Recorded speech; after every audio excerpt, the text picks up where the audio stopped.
yakni runtuhnya negeri Sabah.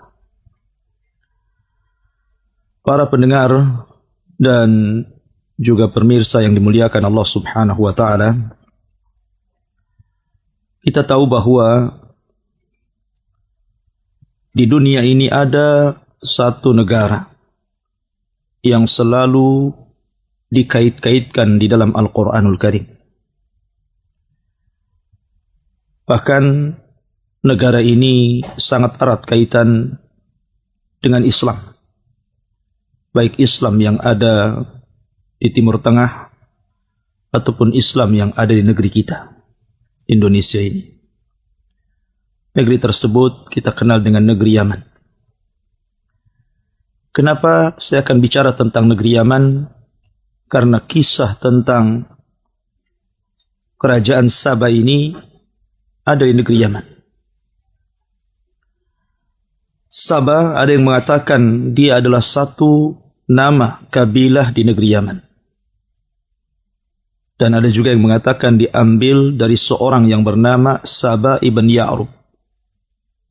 Ada juga yang mengatakan Sabah itu diambil dari tawanan, karena dia orang yang pertama ditawan orang Arab. Dan juga banyak khilaf di antara para ulama yang disebutkan salah satunya Imam Ibnu Katsir rahimahullahu ta'ala. Tetapi bagaimanapun al-ibrah bi umumil lafdi la bi khususis sabab. Bahwa ibrah pelajaran dalam Al-Quran itu bukan sebab turunnya, tetapi umumnya lafad, dan itu kita ambil ibrah dan pelajaran dari kisah runtuhnya negeri Sabah ini. Sebelum saya ceritakan kepada kaum Sabah ini ada erat kaitannya dengan kisah Nabiullah Sulaiman dan Ratu Balqis. Disebutkan di dalam Al-Quranul Karim, ketika Nabi Sulaiman alaihi salatu wassalam membariskan pasukannya, kemudian kehilangan satu pasukan burung hudhud. Ketika itu Nabiullah Sulaiman alaihi salatu wassalam marah, bahkan mengancam, "Lau adzibannahu adzaban syadida, aw la adzbahanna, aw la ya'tiyanni bi sultanin mubin." Kalau seandainya hudhud itu tidak segera datang, maka saya akan siksa dengan siksa yang sangat keras, atau saya sembelih, atau dia membawa bukti yang jelas tentang alasan ketidakhadirannya atau keterlambatannya. Maka selang sesaat tiba-tiba pasukan burung hudhud itu datang. Kemudian memberikan alasan dan mengatakan di hadapan Nabiullah Sulaiman alaihi salatu wassalam bahwa dia telah terbang ke sebuah tempat dan melihat ada satu kerajaan yang sangat megah dan mewah, tetapi dipimpin seorang wanita. Hudhud pun mengatakan, "Inni wajadtu imra'atan tamlikuhum wa utiyat min kulli syai'in walaha arsyun azim." Kata Hudhud, sesungguhnya aku mendapati seorang wanita yang menjadi raja pada negara tersebut.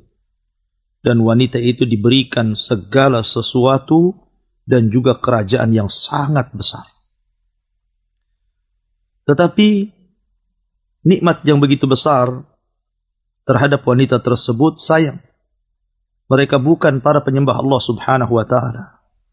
Karena Hudhud mensifati tentang kisah Balqis. Dia mengatakan, "Wajadtuha wa qaumaha ya'buduna lisyamsi min dunillah." Aku dapati mereka menyembah matahari dan bukan menyembah Allah Subhanahu wa ta'ala. Wa zayyana lahumus syaitanu a'malahum fasaddahum 'anis sabil fahum la yahtadun.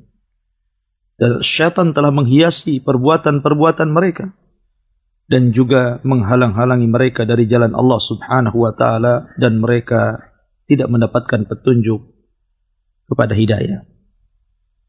Singkat cerita, kemudian Sulaiman pun mengirim surat kepada Ratu Balqis ini agar beriman kepada Allah Subhanahu wa ta'ala, kalau tidak maka negaranya akan diserang. Akhirnya kemudian ketika mendapatkan surat tersebut, Ratu Balqis pun kemudian rapat besar bersama para pembesarnya, dan para pembesar menyarankan untuk melawannya dengan alasan bahwa kita negeri yang kuat, negeri yang banyak pasukan, kenapa kita tidak berperang? Tetapi Ratu Balqis adalah ratu yang sangat lembut. Dia tidak mau ada pertumpahan darah. Dia ingin membujuk Sulaiman agar tidak menyerangnya dengan memberikan hadiah yang banyak. Tapi Sulaiman tidak berhajat dengan hadiah. Dia seorang nabi. Dia hanya menginginkan umat manusia beriman kepada Allah Subhanahu wa taala, bukan ingin kaya. Maka hadiah itu dibalikkan lagi, kemudian mengancam Balqis kalau tidak beriman kepada Allah maka dia tetap menyerangnya. Akhirnya kemudian singkat cerita, setelah istana Balqis kemudian dipindah oleh Sulaiman dan menunjukkan bahwa Nabiullah Sulaiman adalah nabi yang Allah berikan segala sesuatunya melebihi para nabi dan rasul yang lainnya. Dari situlah maka belakangan Balqis beriman kepada Sulaiman. Setelah kemudian Balqis beriman kepada Sulaiman, kemudian juga kerajaan Saba, Allah Subhanahu wa taala anugerahkan nikmat yang sangat besar. Kenikmatan kaum Saba ini membuat cemburu daerah-daerah yang lainnya. Karena begitu suburnya, begitu indahnya, bahkan dijelaskan seorang wanita apabila membawa keranjang ke dalam kebunnya, tidak usah dipetik buah tersebut, keluar sudah penuh keranjangnya. Saking suburnya. Bahkan air tidak pernah terputus, tidak kenal kemarau dan musim hujan. Dari situlah Allah Subhanahu wa taala berikan nikmat yang luar biasa kepada negeri Saba, sehingga dibicarakan oleh negeri-negeri yang lainnya tentang keindahannya.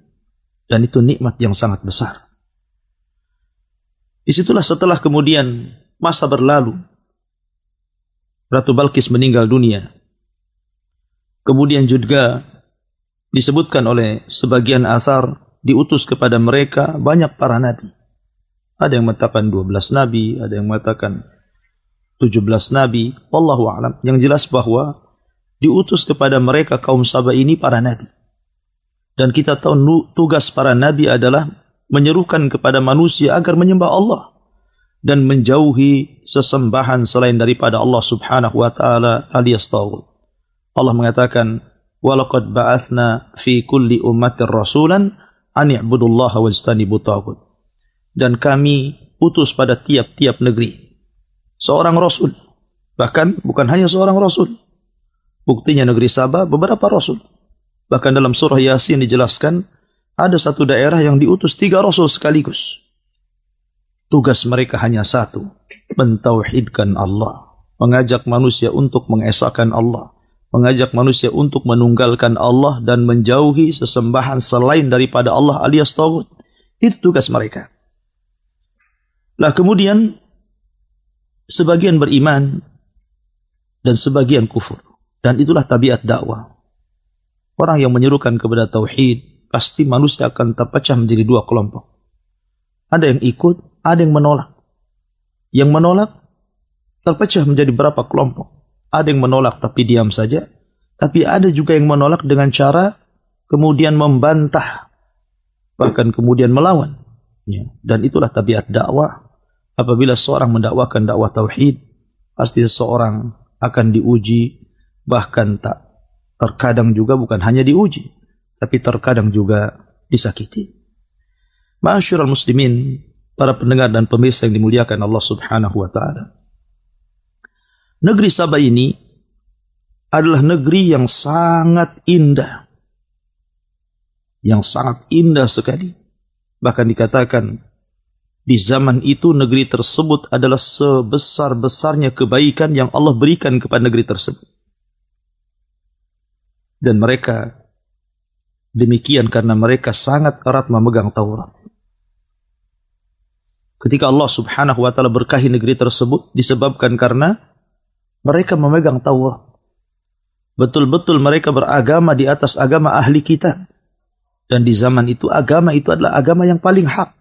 Karena memang belum datang kepada mereka Islam, belum lahir Nabi sallallahu alaihi wa ala alihi wasallam. Tetapi kemudian seiring dengan nabi mereka satu persatu kemudian meninggalkan mereka. Meninggal. Maka dijelaskan pada abad yang keempat sebelum Masehi, mulailah kemudian mereka bergeser. Tauhid mereka bergeser menjadi para penyembah berhala. Kemudian pada abad ke-8 Masehi sebelum Masehi, mulailah mereka kembali menyembah matahari, bulan, bintang, sebagaimana dahulu di masa kerajaan Balqis sebelum masuk Islam kepada agama Sulaiman alaihi salatu wassalam. Dan kita tahu bahwa dosa yang tidak terampuni adalah dosa syirik. Dan justru syirik itulah yang mengundang adab Allah subhanahu wa ta'ala. Yang mengundang adab Allah subhanahu wa ta'ala, akhirnya kemudian Allah subhanahu wa ta'ala pun murka karena mereka kemudian melakukan dua kekufuran. Pertama, kufur nikmat. Ketika Allah subhanahu wa ta'ala berikan kesenangan kepada mereka, setiap safar mereka tidak perlu bawa bahasa kita mungkin zat, ya, perbekalan. Kenapa? Karena 10 hari mereka berjalan, di kiri kanan mereka ada kebun dan buah-buahan. Mereka tinggal petik saja. Ya, mereka tinggal petik. Ya. Plus juga mereka diberikan keamanan. Mereka safar ke kabilah manapun tidak ada yang mencuri. Karena semua kaya. Semua Allah berikan nikmat. Dan yang lebih parah, mereka kufur, bukan hanya kufur nikmat, tapi kufur dalam agama. Mereka mulai menyembah berhala, menyembah matahari, menyembah bulan, menyembah bintang, dan begitu seterusnya. Dari sini Allah subhanahu wa ta'ala mengirimkan tikus-tikus besar, sebesar kucing. Akhirnya kemudian menggerogoti bendungan Ma'rib, yang merupakan bendungan yang membendung air di antara dua bukit. Dari sinilah seluruh kebun-kebun Sabah dialiri.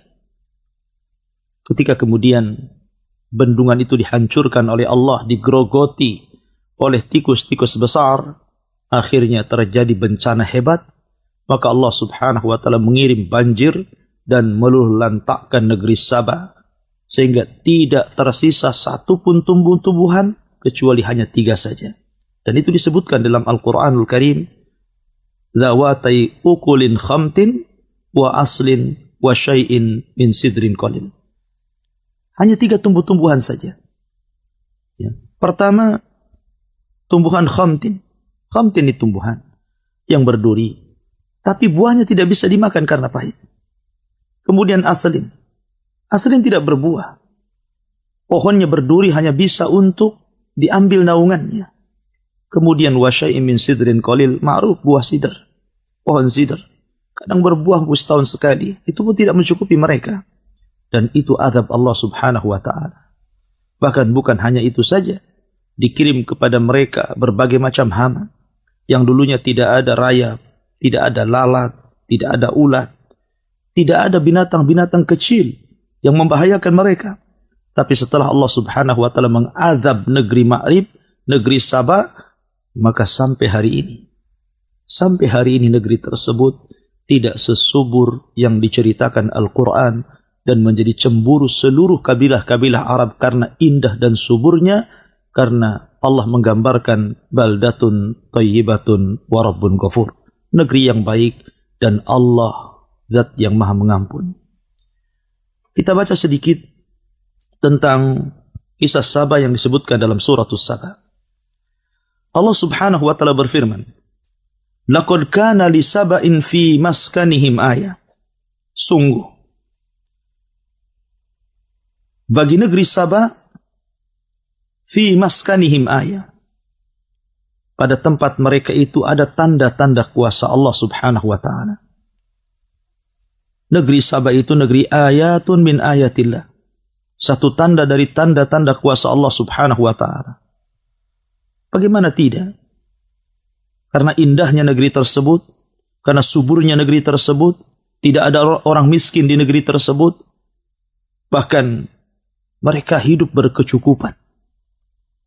Sehingga banyak diceritakan manusia di zaman itu. Makanya wajar Allah subhanahu wa ta'ala mengatakan, fi maskanihim ayah. Negeri Sabah itu satu tanda dari tanda-tanda kuasa Allah. jannatani an yamin wa shimal. Di mana negeri Saba itu memiliki dua kebun. Kebun sebelah kanan dan kebun sebelah kiri. Seolah-olah kalau seandainya Anda berjalan di sebuah jalan, maka jalan tersebut diapit oleh dua kebun.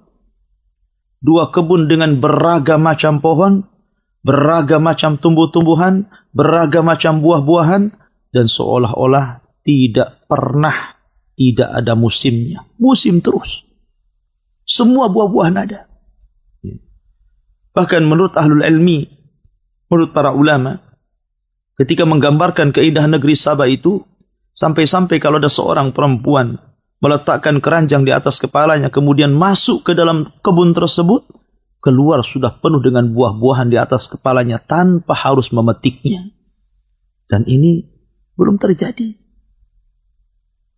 Belum terjadi setelah musnahnya negeri Saba sampai hari ini.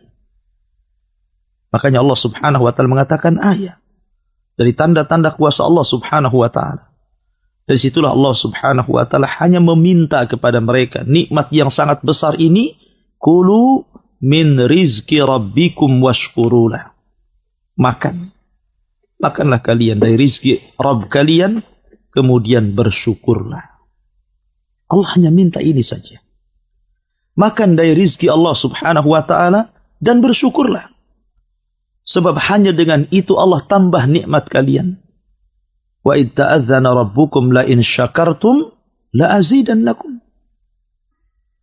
Wa la in kafartum inna adzabi lasyadid. Kalau kalian terus melakukan syukur atas nikmat yang Allah berikan kepada kalian, la azidannakum. Aku akan tambah nikmat kalian. Tapi kalau kalian kufur, maka adabku sangat pedih. Bagi Allah subhanahu wa ta'ala menghilangkan kekayaan itu tidak memerlukan waktu yang lama. Terkadang dalam hitungan detik sudah habis kekayaan itu. Allah bisa saja mengirimkan gempa, mengirimkan tsunami, mengirimkan angin puting beliung, mengirimkan kebakaran, dan begitu seterusnya. Allah maha kuasa, Allah maha memberi, dan Allah juga zat yang maha menahan. Allah subhanahu wa ta'ala hanya meminta kepada kita dari nikmat yang Allah berikan kepada kita itu, makan dari rizki Rabb kalian dan bersyukurlah. Tentu bersyukur di sini adalah beribadah kepada Allah subhanahu wa ta'ala, menasabkan nikmat ini datang dari Allah, kemudian mengelola nikmat Allah ini untuk di jalan Allah, dan tidak sombong dengan nikmat yang Allah berikan kepada kita. Kemudian Allah mengatakan baldatun thayyibatun wa rabbun ghafur. Sebuah negeri yang indah, sebuah negeri yang sangat baik sekali. Bahkan bukan hanya itu, wa rabbun ghafur. Kalau seandainya mereka beribadah dan bertobat kepada Allah Azza wa Jalla, mereka memiliki Rabb yang maha mengampun, sehingga nikmat mereka tidak dicabut. Karena bagaimanapun salah satu sebab penyebab nikmat dicabut karena kekufuran. Karena orang itu ketika berbuat dosa tidak mau bertobat dan kembali. Makanya Allah subhanahu wa ta'ala terkadang mengirimkan bencana kepada mereka. Dari sini kita tahu bahwa negeri Saba ini negeri yang sangat indah sekali. Negeri yang luar biasa. Negeri percontohan negeri-negeri di zaman itu. Tetapi sayang, ketika diutus kepada mereka banyak utusan, kemudian sebagian mereka mengingkari utusan tersebut, bahkan kufur nikmat, maka Allah subhanahu wa ta'ala berfirman, fa'aradu fa'arsalna alaihim sailal arimi wa baddalnahum bijannatayhim jannataini dhawatai ukulin khamtin wa athlin wa syai'in min sidrin qalil. Fa'aradu, mereka pun berpaling. Mereka tidak mau menerima dakwah, menolak dakwah, mulai kufur nikmat.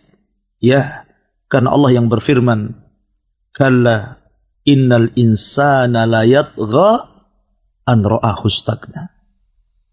Sekali-kali tidak. Terkadang orang itu ketika melampaui batas itu disebabkan karena Allah berikan kecukupan. Makanya sering saya katakan, bahwa kekayaan itu bukan alamat kebaikan. Terkadang kekayaan itu alamat keburukan. Betapa banyak orang-orang yang sebelum Allah berikan kekayaan, mereka dekat dengan Allah Azza wa Jalla. Tapi setelah kemudian Allah kuasakan kepada mereka dunia, Allah bentangkan, akhirnya kemudian mereka pun kufur nikmat. Sebagaimana Nabi SAW pernah mengkhawatirkan kepada umatnya dan mengatakan, bukanlah kefakiran yang aku takutkan kepada kalian. Mal faqru akhsha alaikum. Bukan kefakiran yang aku takutkan kepada kalian. Walakin akhsha alaikum an tubsatad dunya. Yang aku khawatirkan kalau dunia sudah dibentangkan di hadapan kalian. Fatanafasuha kama tanafasuha wa tuhlikukum kama ahlakathum. Kemudian kalian berlomba-lomba mengejar dunia dan meninggalkan akhirat. Sebagaimana orang-orang dulu berlomba-lomba mengejar dunia dan meninggalkan akhirat. Maka kalian akan dihancurkan sebagaimana orang dulu juga dihancurkan. Lihat kaum Sabah. Kaum Sabah yang Allah berikan nikmat luar biasa. Tetapi ketika mereka kemudian diberikan kecukupan, kekayaan oleh Allah Subhanahu wa ta'ala, alhaakumut takatsur. Rupanya takatsur mereka berlomba-lomba mencari kekayaan, menjadikan melalaikan mereka untuk beribadah kepada Allah sampai pada tingkat kekufuran. Fa'aradu, maka mereka pun berpaling. Apa yang terjadi setelah mereka berpaling? Fa'arsalna alaihim sailal arim. Allah Subhanahu wa ta'ala utus kepada mereka banjir bandang yang sangat besar. Kebetulan waktu saya belajar di Yaman, markas yang saya tempat belajar itu pas di belakangnya itu Sail Arib. Sungai yang disebut dalam Al-Quran Sail Arib. Sungai itu terkadang menjadi jalan, terkadang menjadi sungai. Apabila bendungan Ma'rib sudah penuh kemudian diangkat, maka jadi sungai itu. Ya. Kemudian ditutup lagi jadi jalan. Ya. Artinya bahwa sejarah itu masih ada sampai hari ini. Sejarah Sail Arim itu. Lah banjir inilah. Setelah Allah Subhanahu wa ta'ala kemudian mengirim tikus-tikus besar. Sebesar kucing menggerogoti bendungan tersebut. Akhirnya kemudian jebol dan menjadikan banjir bandang yang sangat besar. Maka banjir inilah kemudian meluluhlantakkan semua perkampungan Sabah. Membumi hanguskan kebun-kebun indah, taman-taman indah. Dan kita bisa saksikan di mata kita bagaimana gempa Lombok yang tadinya negeri Lombok tersebut negeri yang sangat indah. Tapi setelah dihempas oleh bencana, lihat kondisinya. Aceh, itu negeri yang sangat indah.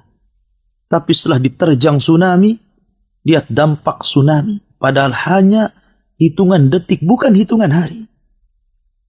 Sudah tidak berbentuk. Dan daerah-daerah di negeri kita. Ya.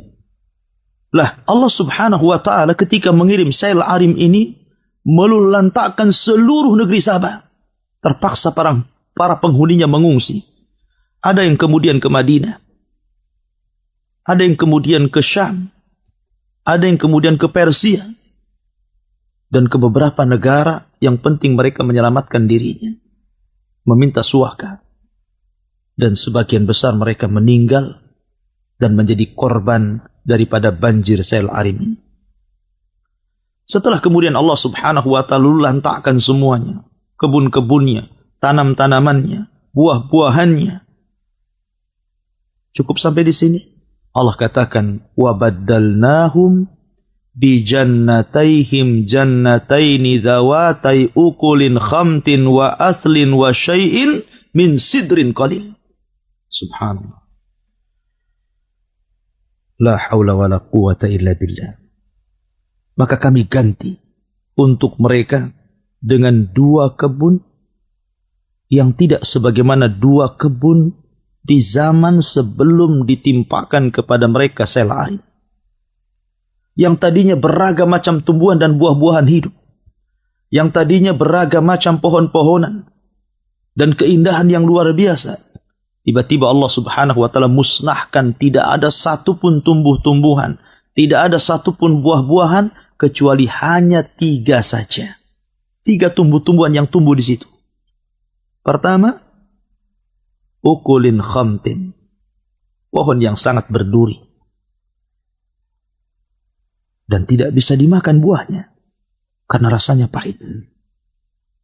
Kemudian wa aslin, pohon yang sangat besar tapi tidak berbuah, hanya diambil naungannya saja. Kalau orang kemudian musafir, capek, panas, maka berlindung dari pohon aslin.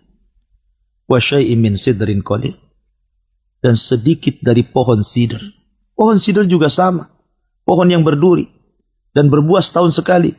Itu pun buah kecil-kecil yang tidak mencukupi untuk mereka makan.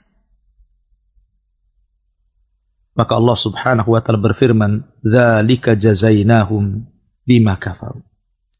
Begitulah kami balas mereka terhadap apa yang mereka perbuat dari kekafiran. Wa hal nujazi illal kafur. Dan tidaklah kami mengadab mereka kecuali karena kekufuran. Karena kekufuran. Itulah firman Allah Azza wa Jalla, "Wala in kafartum inna adzabi lasyadid." Kalau kalian kufur, ingat azabku sangat pedih.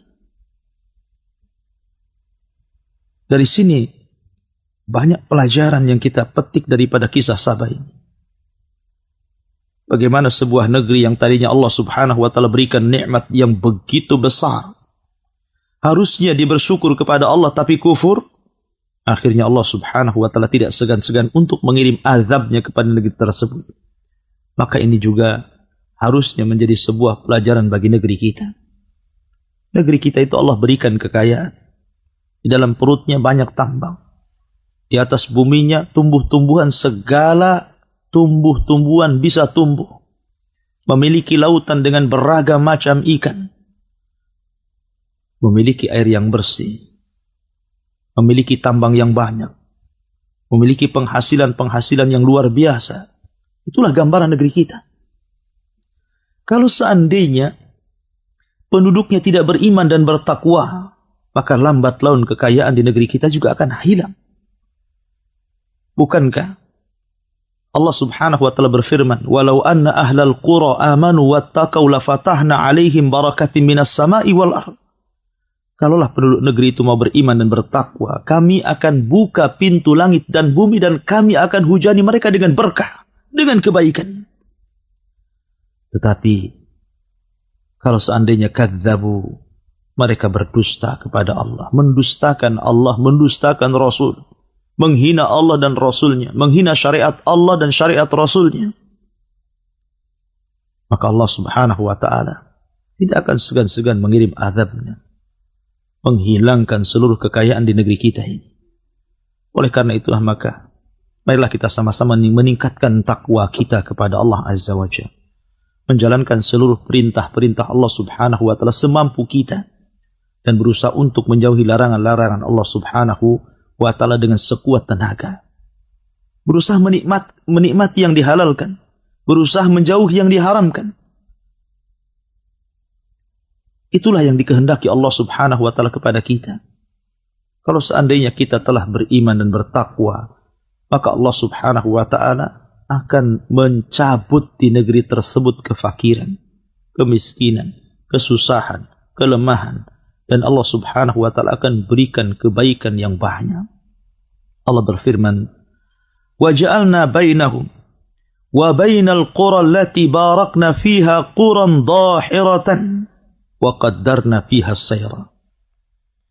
Dan kami jadikan di antara mereka dan di antara desa-desa yang kami berkahi padanya, desa-desa yang luar biasa. Wa qaddarna fiha as-sayr, dan kami mudahkan perjalanan mereka. Allah ingin menggambarkan kepada kita betapa makmurnya negeri Sabah. Anda bisa bayangkan 10 hari perjalanan 10 hari, 10 malam kita berjalan, musafir, dari satu daerah ke daerah yang lainnya. Mereka tidak memerlukan zat. Mereka tidak memerlukan semacam perbekalan. Tidak harus kita membawa makanan. Kita tidak harus membawa minuman. Karena sepanjang jalan itu ada makanan dan terakhiri air minuman. Negeri mana ini? Kecuali ada negeri Sabah. 10 hari perjalanan ke sana kemari. Dan subhanallah, Allah berikan keamanan. Allah berikan keamanan yang luar biasa. Sampai Allah mengatakan, siru fiha layaliya wa ayyaman aminin. Silakan kalian berjalan di siang hari, di malam hari. Kalian akan aman. Walaupun seorang wanita berjalan sendirian, Allah berikan keamanan. Tidak ada yang mencuri. Tidak ada yang berbuat jahat. Tidak ada yang merampok. Karena itu tidak mungkin terjadi. Allah telah limpahkan kepada kaum Sabah, hampir semuanya kaya. Tidak berhajat kepada harta. Jadi apa kejahatan yang akan mereka lakukan? Menyebarnya dan banyaknya kejahatan itu biasanya di negeri miskin. Ya. Ketika orang susah mencari rizki, susah mencari ekonomi, kemudian Allah subhanahu wa ta'ala takdirkan negeri tersebut juga tidak diangkat-angkat kemiskinannya karena kekufurannya. Terkadang kalau orang kurang iman, kurang ilmu, kurang takwa, mereka bisa saja kemudian merampok, mencuri, mencopet, dan lain sebagainya. Tapi negeri Sabah ini negeri yang makmur, negeri yang kaya. Sehingga Allah subhanahu wa ta'ala berikan keamanan, berjalan kemana saja mereka tanpa mau berbekal karena banyak makanan di sana dan di sini. Ya. Akhirnya, karena mereka sudah terlena dengan kekayaan Allah subhanahu wa ta'ala, wa faqalu rabbana ba'id baina asfarina wa dhalamu anfusahum faja'alnahum ahaditha wa mazzaqnahum kulla mumazzakin inna fi dhalika la ayatin likulli sabarin syakur. Karena mereka itu sudah kenyang, makanan banyak melimpah. Akhirnya mereka berdoa dengan doa yang buruk. Aneh, lihat. Harusnya orang yang diberikan nikmat berdoa agar ditambah nikmatnya. Tapi kaum Sabah ini dasar mereka kufur nikmat. Mereka justru berdoa kepada Allah Azza wa Jal. Mereka meminta kepada Allah agar ketika safar tidak diberikan makanan kepada mereka. Kalau bisa mereka safar itu dalam posisi lapar. Padahal mereka diberikan kekayaan. Kiri kanan kebun, tinggal memetik saja. Ya. Tapi mereka tidak mau seperti itu. Mereka mau miskin dalam perjalanan. Sehingga mereka mengatakan, ya Allah, ba'id baina asfarina, jauhilah di antara safar-safar kami. Maksudnya jauhi dari makanan-makanan, jauhi dari minum-minuman, karena kami ingin merasakan betapa bagaimana rasanya orang yang safar itu dalam posisi tidak makan dan tidak minum. Mereka mau susah. Aneh. Mereka sudah diberikan nikmat, harusnya disyukuri nikmat itu, malah mau susah. Persis seperti kisah Bani Israel. Ketika mereka diberikan makanan lezat dari langit, ma'idatan minas sama. Makanan dari langit. Makanan yang lezat. Tiba-tiba mereka meminta kepada Musa makanan yang tidak enak. Mereka mendolimi diri mereka sendiri. Makanya Allah juga mengatakan, wa dhalamu anfusahum. Dan mereka zalim terhadap diri mereka. Makanya saya juga terkadang heran di lingkungan kita ini. Ada orang kaya yang Allah limpahkan rezeki kepada mereka. Terkadang bukan hanya bakhil kepada orang lain, dia pun bakhil kepada diri sendiri. Padahal dia sanggup membeli makan yang enak, membeli lauk pauk yang enak. Dia lebih memilih uangnya disimpan dan tidak mau disedekahkan untuk orang lain, bahkan untuk dirinya sendiri bakhil. Terkadang pakaian sholatnya biasa-biasa saja, itu pun kalau sholat. Mereka tidak paham ketika mereka mati. Yang pertama kali berpisah dari mereka adalah harta. Sebelum keluarga. Karena keluarga berpisah itu setelah diantarkan Anda ke kuburan, baru Anda ditinggalkan. Jadi ada orang-orang yang mendolimi diri mereka. Harusnya seorang itu bersyukur atas nikmat Allah subhanahu wa ta'ala. Kita boleh menikmati apapun yang Allah subhanahu wa ta'ala nikmatkan kepada kita selama itu halal. Kita boleh memakan makanan yang enak, meminum minuman yang enak selama itu halal dan penuh berkah. Dan jangan lupa bersedekah kepada orang lain. Bersedekah kepada orang-orang susah, orang fakir, orang miskin, anak yatim. Karena itu bentuk kelembutan hati, dengan sebab itulah hidayah Allah masuk ke dalam hati kita. Maka Allah subhanahu wa ta'ala berfirman, وَظَلَمُوا أَنفُسَهُمْ, tapi mereka mendolimi diri mereka sendiri. Apa terjadi? فَجَعَلْنَاهُمْ أَحَادِيث, maka kami jadikan cerita mereka menjadi buah bibir di semua tempat dan daerah. Ya, karena itu tanda-tanda kuasa Allah. Negeri Sabah, negeri yang menjadikan pembicaraan semua daerah setelah terjadi azab Allah. Setelah kemudian Allah kirimkan banjir yang sangat besar. Kemudian sebagian mereka pergi ke Syam, sebagian mereka pergi ke Irak, sebagian mereka pergi ke Persia, sebagian mereka pergi ke Madinah. Maka akhirnya kemudian bapak-bapak mereka menceritakan kepada anak-anaknya, menceritakan kepada cucu-cucunya. Akhirnya menjadi buah bibir dan cerita di semua tempat. Termasuk Al-Quran juga ikut menceritakannya. Allah mengatakan, وَمَزَّقْنَاهُمْ كُلَّ مُمَزَّقٍ, maka Allah subhanahu wa ta'ala hancurkan sehancur-hancurnya negeri itu. Na'udzubillah. Inna fi dzalika la ayatin likulli sabbarin syakur. Ini semua sebenarnya menjadi tanda bagi orang-orang yang mau sabar. Sabar ketika menjalankan ketaatan, sabar ketika menjauhi kemaksiatan, sabar ketika menerima takdir dan putusan Allah, baik yang baik ataupun yang buruk. Kemudian syakur, dan pelajaran bagi orang-orang yang mau bersyukur. Kisah yang banyak dicatat dalam sejarah-sejarah Arab, karena Said ibn Ziyazan ini adalah raja yang terakhir yang memimpin Yaman dari keturunan Himyar dari kerajaan Sabah. Ma'ruf, kerajaan Sabah dulu dipimpin oleh seorang ratu namanya Balqis. Lah, raja yang terakhir itu namanya Saif ibn Ziyazan. Inilah tokoh yang kita akan kisahkan di malam hari ini. Ma'asyiral muslimin yang dimuliakan Allah subhanahu wa ta'ala, ketika antum semua membaca surat Al-Buruj, maka dalam surah Al-Buruj itu ada satu kisah yang disebut dengan Ashab Al-Ukhdud. Ashabul Ukhdud. Dan Ashabul Ukhdud itu terjadi di beberapa tempat, di beberapa negara. Pertama terjadi di Irak di zaman Nabi Allah Ibrahim alaihi salatu wassalam. Yang kedua terjadi di Mesir di zaman Fir'aun laknatullah alaihi. Kemudian yang ketiga terjadi di Persia, Iran, dan yang terakhir terjadi di Yaman. Itulah kisah Ashabul Ukhdud.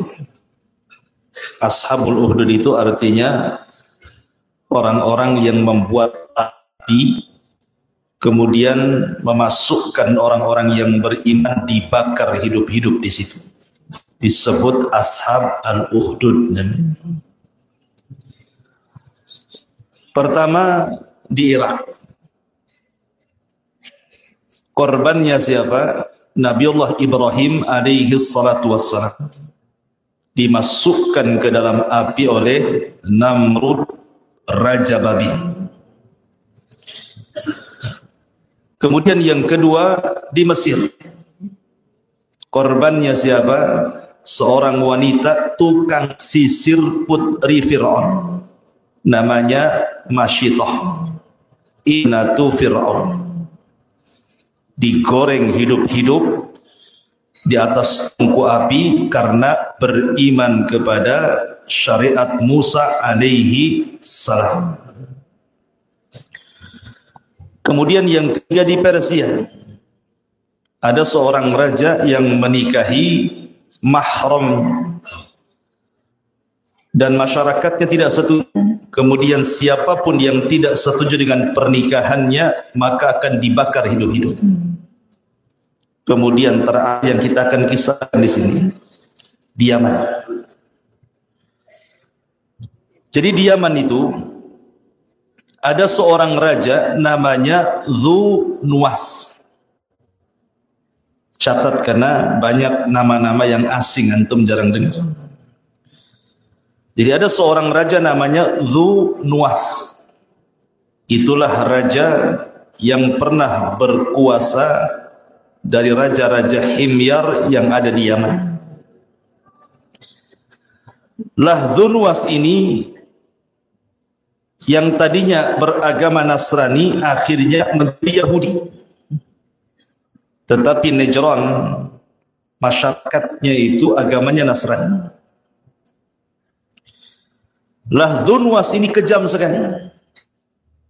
Siapapun yang tidak menurut perintah dia, tidak masuk ke agama Yahudi, maka akan dibakar hidup-hidup. Lah pembakaran hidup-hidup itu pernah dilakukan Dzu Nuwas itu bukan hanya 1, 200, 1000, 2000, tidak. Sampai 20.000 jiwa dimasukkan ke parit api. Kisahnya diabadikan dalam Suratul Buruj. 20.000 orang yang beriman dipanggang dalam api di zaman Dzu Nuwas itu. Lah ketika Dzu Nuwas berkuasa ini kejam sekali. Kemudian orang-orang Yaman pun meminta kepada negara Romawi yang ketika itu berkuasa di Syam untuk menolong orang-orang Nasrani yang diintimidasi, disiksa dan ditekan oleh Dzu Nuwas ini. Akhirnya Raja Romawi kemudian mengirim surat ke Ethiopia agar negara Ethiopia yang sama-sama beragama Nasrani ketika itu mengutus pasukan untuk menghancurkan Najran dan membunuh Dzu Nuwas. Akhirnya dikirimlah oleh Raja Habasha Ethiopia 2 jenderal kebanggaannya.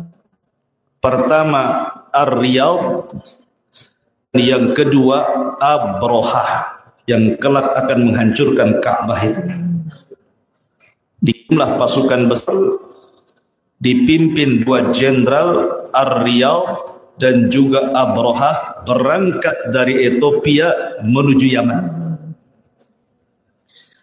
Sesampainya di Yaman, maka pasukan besar dari Ethiopia ini menghancurkan Najran dan membunuh Dzu Nuwas. Maka berkuasalah ketika itu sebagai pengganti Dzu Nuwas adalah Ar-Riyad. Tetapi Riyad kemudian dibunuh oleh Abroha. Maka Abroha lah yang berkuasa di Yaman mengikut hukum Habasyah Ethiopia. Lah pada dasarnya orang-orang Yaman ketika Abroha berkuasa, mereka suka dengan cara-cara Abroha dibandingkan penguasa sebelumnya Dzu Nuwas yang kejam. Tetapi ketika makin lama berkuasa Abroha itu rupanya jauh lebih jahat, lebih kejam dibandingkan Dzu Nuwas. Dan berakhir kebencian orang Arab kepada Abroha ketika Abroha berusaha untuk menghancurkan Ka'bah. Lah salah satu kejahatan Abroha, kebengisan Abroha itu suka menculik wanita-wanita yang menurut dia cantik, walaupun sudah bersuami, maka akan dipaksa dan diambil. Suatu ketika Abroha menaksir seorang wanita keturunan Raja Himyar. Suaminya itu turunan Raja Himyar. Nama wanita itu Qamariyah. Jadi Abroha itu suka dengan Qamariyah ini, istri daripada turunan Raja Himyar ini. Akhirnya diculik. Kemudian dipaksa dinikahi Abroha, padahal masih punya suami. Maka dari pernikahan Abroha dengan Qamariyah ini lahirlah putra Abroha namanya Masruq ibnu Abroha. Masruq ibn Abroha. Lah Qamariyah ini dengan suaminya yang lama, turunan Raja Himyar itu punya anak. Masih kecil. Anak inilah yang kita akan ceritakan, namanya Saif ibn Dhi Yazan. Saif ibn Dhi Yazan. Jadi Qamariyah punya anak dari suami lamanya, keturunan Raja Himyar ini, namanya Saif ibn Dhi Yazan, kemudian diculik oleh Abroha. Kemudian paksa dinikahi, punya anak pula dari Abroha itu namanya Masruq ibn Abroha. Berarti saudara seibu dengan Saif ibn Dhi Yazan. Lah, suaminya Qamariyah ini, karena dia sakit hati dengan Abroha, istrinya diculik dan paksa dinikahi, akhirnya dia pun pergi ke Persia, meminta bantuan Raja Persia untuk meruntuhkan kerajaan Abroha. Dan ketika itu Raja Persia menyanggupi, tetapi Allah takdirkan ketika sampai di pintu Persia, ketika hendak pulang ke Yaman, meninggallah suami daripada Qamariyah, ayah daripada Saif ibn Dhi Yazan. Jadi Saif ibn Dhi Yazan ini diasuh oleh Abroha, karena juga punya saudara sesusu, saudara seibu namanya Masruq ibn Abroha. Dan juga punya anak lagi namanya Maksun. Jadi dua anaknya. Pertama Maksun ibn Abroha, yang kedua Masruq ibn Abroha. Lah ketika Abroha membuat gereja yang sangat besar untuk mengalihkan orang-orang Arab supaya jangan haji ke Ka'bah dan diputarkan ke gerejanya, maka orang-orang Bani Kinanah dari Arab marah. Akhirnya kemudian menghinakan tempat ibadahnya Abroha tersebut. Marahlah Abroha. Maka Abroha pun mengirim pasukan besar dengan gajah-gajahnya yang diambil dari Ethiopia. Sebenarnya gajahnya tidak banyak, hanya ada yang mengatakan 4 gajah, ada yang mengatakan 8 gajah, ada yang mengatakan 12 gajah. Yang jelas gajah itu tidak pernah dilihat oleh orang Arab. Aneh gitu kan, melihat gajah, karena nggak pernah melihat gajah masalahnya.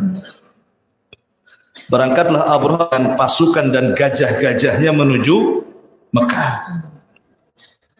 Tetapi Allah Subhanahu wa ta'ala takdirkan Ka'bah tidak bisa dihinakan manusia, karena Ka'bah itu punya Rabb sendiri yang menjaganya.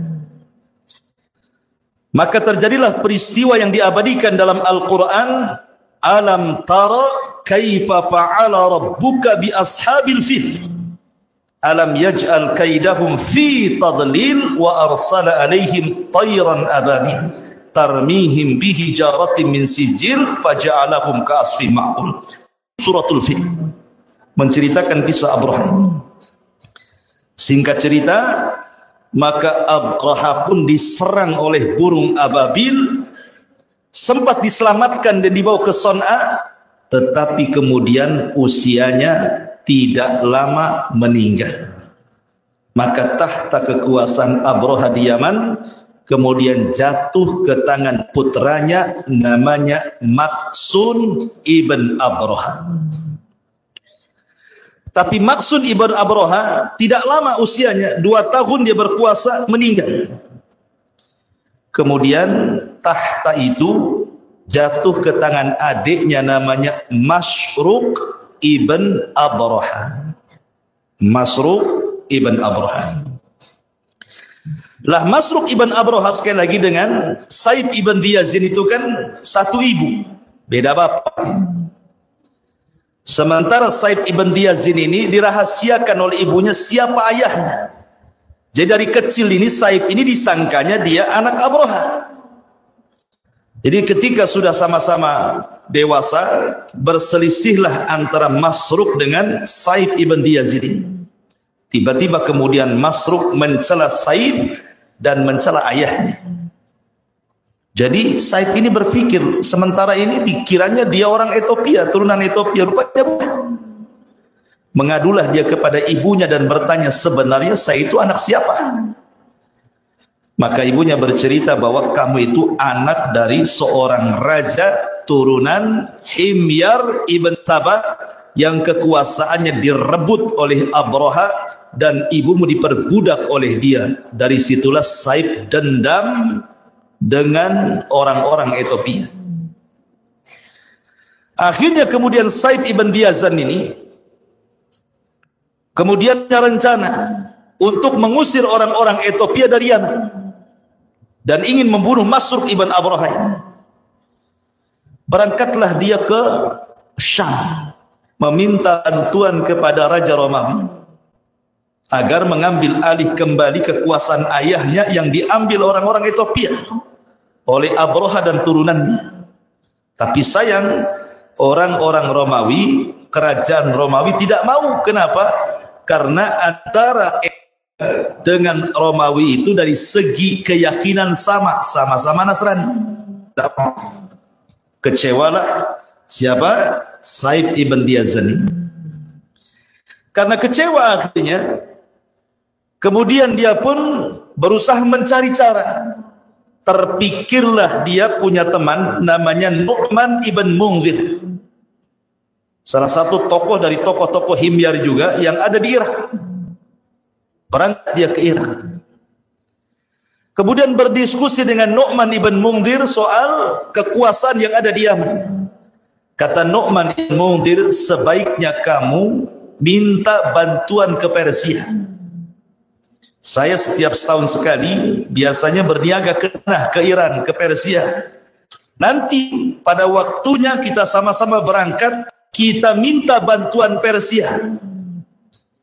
Akhirnya pada waktu yang ditentukan, Saib ibn Diyazan dengan Nu'man ibn Munzir, ini sama-sama putra penguasa Himyar, kemudian berangkat ke Persia. Datanglah ke Raja Persia ketika itu, Kisra. Awalnya Raja Persia tidak mau nolong. Buat apa ngirim pasukan ke Yaman? Yaman gak ada apa-apanya, pergi saja. Tetapi karena Raja Persia ini menghargai Saib ibn Diyazan karena dia adalah anak turunan Raja besar Yaman, maka Raja Persia hanya memberikan hadiah berupa perhiasan-perhiasan dan uang banyak. Pulanglah Saib ibn Diyazan ini membawa hadiah dari Raja Persia. Tapi di tengah jalan, hadiah itu dibagi-bagikan kepada fuqara dan juga masakin. Jadi ketahuan sama pasukannya, Persia ini dilaporkan ke raja. Marah raja itu, kok dikasih hadiah malah dibagi-bagikan kepada orang-orang miskin. Akhirnya ditangkap, kemudian dihadapkan ke raja. Raja bertanya, kamu tidak menghargai hadiah? Harusnya kau bawa hadiah itu ke Yaman. Kenapa kau bagi-bagikan di sini? Kata Saib ibn Diyazan, tujuanku ke Persia ini bukan ingin dapat hadiah. Tujuanku ini supaya engkau mengirim pasukan, membawa pasukan ke Yaman, usir orang-orang Ethiopia, nanti kau yang kuasa di sana. Akhirnya kemudian Raja Persia ini berpikir, ya sudah kalau begitu satu malam kau menginap di sini. Maka Saib ibn Diyazan pun menginap di istana Kisra Persia itu. Lah akhirnya kemudian Raja Persia ini pun berdiskusi dengan para menterinya, para wazirnya, para mustasyarnya, kemudian berdiskusi apakah kita tolong atau tidak. Rupanya salah satu mustasyirnya ini, penasihat raja, punya ide. Bagaimana kalau seandainya kita kirim pasukan, tapi jangan pasukan inti. Kita kan ada penjara. Di penjara itu kan banyak orang jahat. Ada perampok, ada perompak, ada koruptor, macam-macam gitu ya. Gimana kalau seandainya orang-orang yang di penjara itu kita buat kirim saja orang-orang itu biar perang melawan orang-orang Ethiopia di Yaman. Kalau seandainya kita menang, berarti Yaman di bawah kekuasaan Persia. Kalau pun tidak rugi karena yang mati orang-orang jahat. Akhirnya raja pun setuju. Kemudian dikeluarkanlah tawanan-tawanan yang ada di penjara itu. Kemudian raja memilih satu orang pemimpin yang sangat cerdas, yang namanya Wahraz. Ya, tulisannya Wahraz. Si Wahraz ini dia menjadi pemimpin perang. Kata raja, ya Wahraz, bawalah pasukan orang-orang penjara itu yang jumlahnya 800 orang dengan 8 kapal. Berarti masing-masing kapal 100 orang. Bawa, ikuti Said ibn Diyazan itu. Ikuti kemauannya. Akhirnya kemudian disiapkan 8 kapal, masing-masing kapal 100 penjahat penjara. Berangkatlah dari Ethiopia menuju Yaman, menyeberang lautan. Rupanya di tengah lautan 2 kapal tenggelam, sisanya tinggal 6 kapal. Berarti tinggal 600 penjahat pasukan. Ketika sampai di Yaman, maka Wahraz ini bertanya kepada Said ibn Diyazan, kamu punya pasukan apa di sini? Gak mungkinlah kami nyerang. Hanya 600 pasukan yang kita lawan ini ribuan orang. Kata Said ibn Diyazan, saya akan buat orang-orang Arab ini bangkit dan ikut menyerang bersama Anda. Maka kemudian Said ibn Diyazan mempengaruhi orang-orang Arab Himyar dan kabilah-kabilah di Yaman untuk bangkit dan memberontak. Karena dari dulu mereka suka dengan orang-orang Ethiopia. Abroha dan turunan itu tidak suka. Karena kejam sekali. Akhirnya terkumpullah sampai ribuan pasukan bergabung dengan tentara Persia. Tentara Persia tidak banyak, hanya 600 pasukan. Itu pun orang-orang jahat yang dikeluarkan dari penjara kan itu. Sementara tentara Masyruk, putra Abroha ini banyak. Ya. Akhirnya ketika 2 pasukan berhadapan-hadapan nih, satu pasukan Masruk putra Abroha dengan pasukan ribuan gitu ya, dengan gajah-gajahnya. Yang satu pasukan Said ibn Diyazan dengan Himyar dan kabilah-kabilah Arabnya yang dibantu dengan sedikit pasukan Persia. Akhirnya Wahraz pun kemudian dalam peperangan itu berhasil membunuh Masruk ibn Abroha. Ketika berhasil membunuh Masruk itulah, maka pasukan tunggang langgang kemudian Said ibn Diyazan berhasil melumpuhkan orang-orang Ethiopia Yaman sehingga 2/3 pasukan jadi tawanan dan sepertiganya lari tunggang langgang entah kemana. Ya. Masyarul muslimin yang dimuliakan Allah Azza wa Jalla. Setelah kemudian dimenangkan oleh Said ibn Diyazan, Masruk sudah meninggal. Dan orang-orang Habasyah sudah banyak yang ditawan, sebagiannya pulang ke Habasyah dan sebagian lagi bersembunyi. Akhirnya kemudian Masruk pun menjadi raja yang terakhir daripada raja-raja Himyar yang menduduki tahta di Son'a Yaman.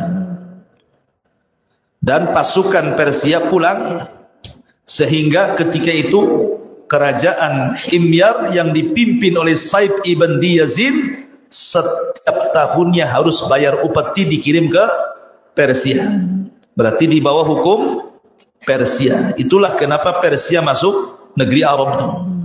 Di sini ceritanya. Ya.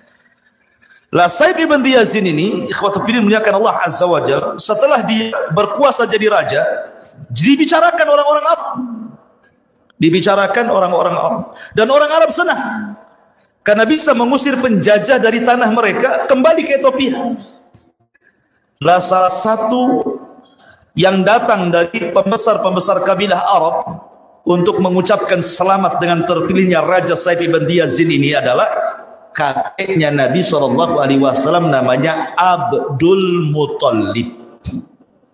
Ya, jadi Abdul Muttalib datang dari Haram menuju Son'a Yaman untuk mengucapkan selamat atas terpilihnya Said ibn Diyazin menjadi Raja Himyar terakhir dan menguasai Yaman dan mengusir para penjajah Akhbas, orang-orang Habasyi Ethiopia, pulang lagi ke Habasyah.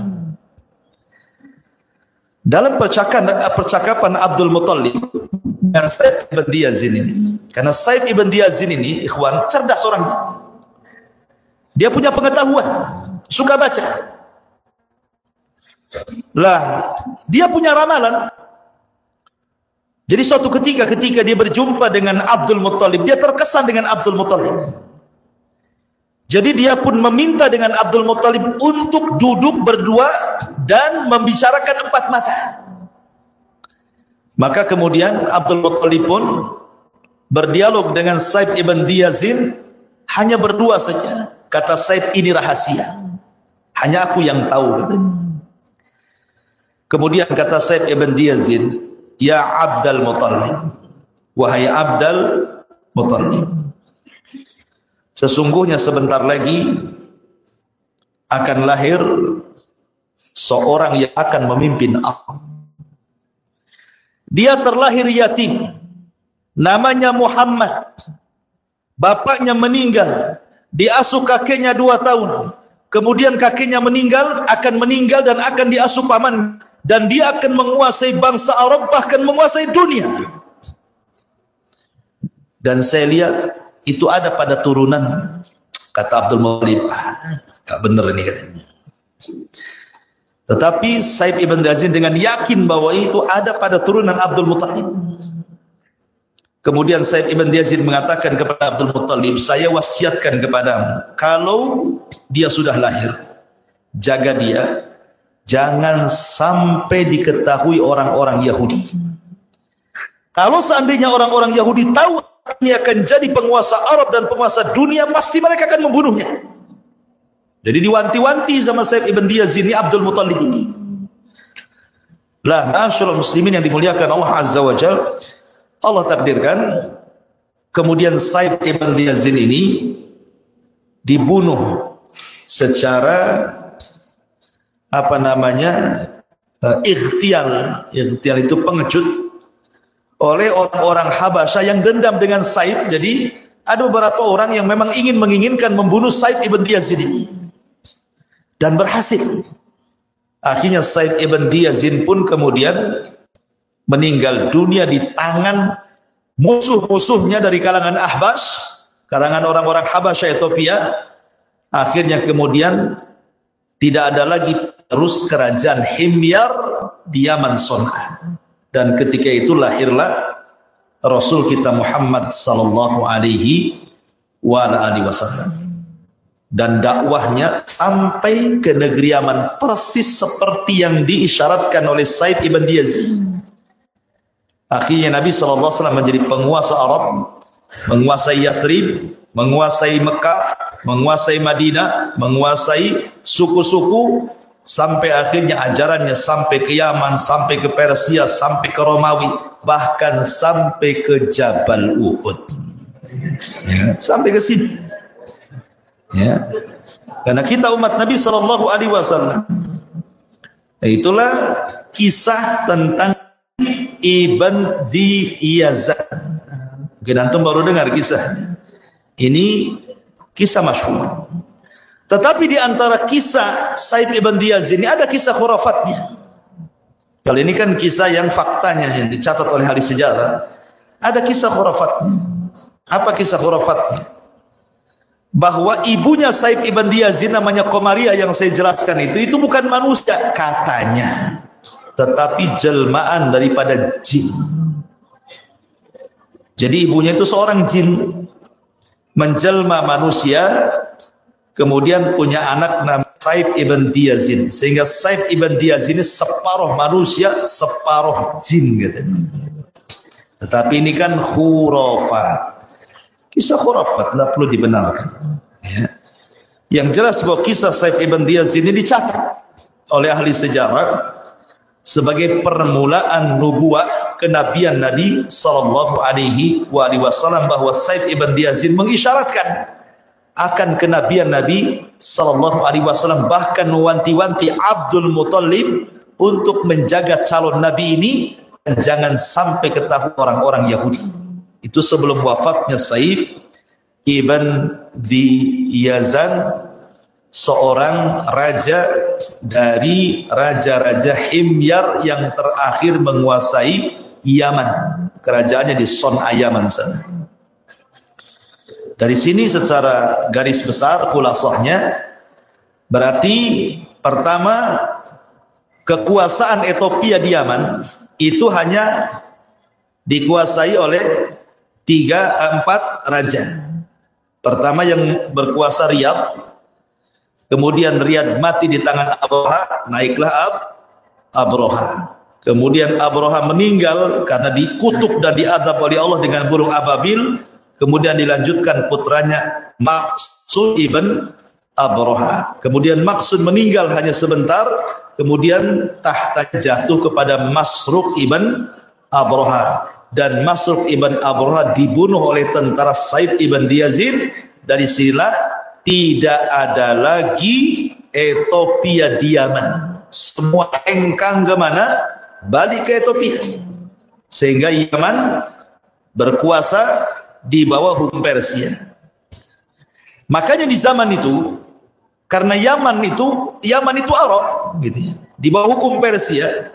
Di zaman Nabi Shallallahu Alaihi Wasallam, apabila Nabi SAW hijrah dari Mekah ke Madinah, Nabi itu melihat para sahabat orang-orang Ansor. Orang Ansor itu kan turunan Yaman, Khazraj dan Aus. Jadi mereka masih terpengaruh budaya Persia. Terkadang mereka melakukan ulang tahun yang gak jelas dari Persia itu. Lah ketika Nabi melihat ulang tahun aneh-aneh para sahabat ketika hijrah dari Mekah ke Madinah, ada perayaan-perayaan tertentu, maka Nabi SAW merubah perayaan-perayaan itu dengan mengatakan, innallaha qad abdalakum bi khairi minhuma idul fitri wa idul adha. Allah sudah ganti perayaan kalian dengan perayaan yang jauh lebih baik, maksudnya idul fitri dan idul adha. Itulah perayaan Islam. Dari sini menunjukkan bahwa budaya Persia masih ada. Tetapi lihatlah bagaimana negeri Arab, negeri Yaman pernah dikuasai oleh beberapa negara, salah satunya ya Ethiopia, kemudian terakhir Persia. Tetapi setelah diutusnya Nabi SAW, negara Yaman menjadi negara Islam sampai hari ini.